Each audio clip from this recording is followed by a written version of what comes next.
Економијата на Македонија е загрозена поради политичките превирања. И покрај тоа што земјава се најде на 33-тото место во светот според индексот на економски слободи што го изработува Heritage, фондацијата наведува дека економските перформанси може да бидат подкопани поради постојаната политичка криза. Heritage детектира слабост во фискалната политика, непродуктивно трошење на државните пари и голем опфат на сивата економија од 20 до 40% од бруто домашниот производ. Фондацијата особено го критикува начинот на кој власта се справува со корупцијата и гломазната администрација. Потребни се структурни реформи и справување со корупцијата и гломазната администрација. Правна рамка постојно проблем е спроведувањето, што ја подкопува довербата на јавноста дека постои подготвеност да се гонат корумпираните официјални представници. Владата донесе некои антикорупцијски мерки, но и натаму е присутно политичкото мешање, непотизмот и одолговлекувањето на судските процеси. Критиките од Heritage не го загрижуваат премногу премиерот. Според него извештајот бил позитивен.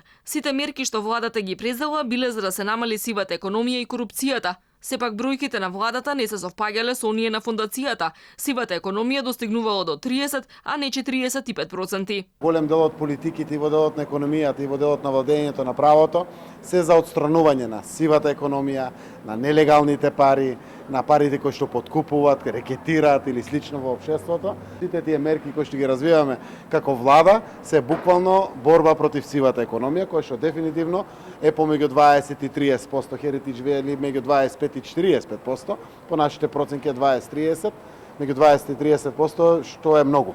Така да земја со аспирации да биде европска земја мора сериозно да се бори. На листата на Heritage зад земјава се најдоа Бугарија на 37-то место, Косово на 51-то, Албанија на 52-то, Србија на 69-та позиција, Босна и Херцеговина на 83-то место, Хрватска на 86-то, Црна Гора е 92-та, а Грција е на 106-то место. Земјите се оценуваат според владењето на правото, јавните трошења, регулаторната ефикасност и отвореност на пазарот. Според Heritage најголеми економски слободи има во Хонг Конг, Сингапур и Нов Зеланд, а најмали во Куба, Венецуела и Северна Кореја.